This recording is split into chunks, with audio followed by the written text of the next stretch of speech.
യുവതി മരിച്ചു എന്ന് അറിഞ്ഞതിന് തൊട്ട് പിന്നാലെ തന്നെ ഈ അൽഫാൻ സ്ഥലത്ത് നിന്ന് മുങ്ങി. അപ്പോൾ ഇവന് വേണ്ടി പോലീസ് ഒരു സ്ക്വാഡിനെ അവിടെ നിയോഗിച്ചിട്ടുണ്ടായിരുന്നു, രൂപീകരിച്ചു, കോൺസ്റ്റിറ്റ്യൂട്ട് ചെയ്തിട്ട് ഒരു പുതിയ ടീമിനെ രൂപീകരിച്ച് ആ ടീം ഗോവ, ബംഗളൂരു, ഗൂഡല്ലൂർ, വയനാട് ഈ മേഖലകളിലെല്ലാം തന്നെ അവരെ ഇട്ടിരിക്കുകയായിരുന്നു. അവർ ഈ അന്വേഷണം നടത്തുന്നതിനിടെ ഇയാൾ വൈത്തിരിയിൽ വന്നിറങ്ങി. വയനാട് വൈത്തിരിയിൽ വന്നിറങ്ങി.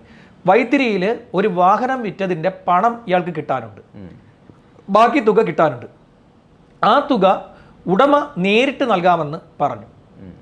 അയക്കാൻ പറ്റില്ല, നേരിട്ടേ നൽകാൻ പറ്റൂ, കാരണം നിന്നെ പറ്റിയുള്ള അന്വേഷണം നടന്നുകൊണ്ടിരിക്കുകയാണ്, ഞാൻ നിന്റെ അക്കൗണ്ടിലേക്ക് പണം ഇട്ട് കഴിഞ്ഞാൽ അയാളെ പിടിക്കപ്പെടുമെന്ന് ഉടമ പറഞ്ഞു.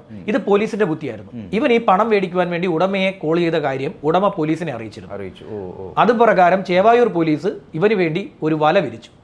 ഉടമയോട് പോലീസ് പറഞ്ഞത് ഇവനെ നേരിട്ട് വിളിച്ച് പണം കൊടുക്കാമെന്ന് പറഞ്ഞ് ഒരു സ്ഥലം പറഞ്ഞു കൊടുത്തു. ആ സ്ഥലത്തേക്ക് ഇവനെ വിളിച്ചു വരുത്തി. അത് പ്രകാരമാണ് പോലീസ് ഇവനെ പിടികൂടിയത്. ഇവൻ കീഴടങ്ങിയതല്ല, പോലീസ് ട്രാപ്പിട്ടതാ. ഒന്നാം തരം ട്രാപ്പ് ഇവന് വേണ്ടി പോലീസ് കെണിയിൽ വന്ന് ചാടി കൊടുത്തു. അങ്ങനെയാണ് ഇവനെ പിടികൂടിയിരിക്കുന്നത്. ഇപ്പോൾ നിലവിൽ ഇവനെതിരെ ആത്മഹത്യാ പ്രേരണ കുറ്റമാണ് ചുമത്തിയിരിക്കുന്നത്. ഡീറ്റെയിൽഡ് റിപ്പോർട്ട് വന്നു കഴിഞ്ഞാൽ പീഡന കുറ്റം കൂടി, ബലാത്സംഗ കുറ്റം കൂടി ഇവനെതിരെ ചുമത്തുമെന്ന് പോലീസ് പറഞ്ഞിട്ടുണ്ട്.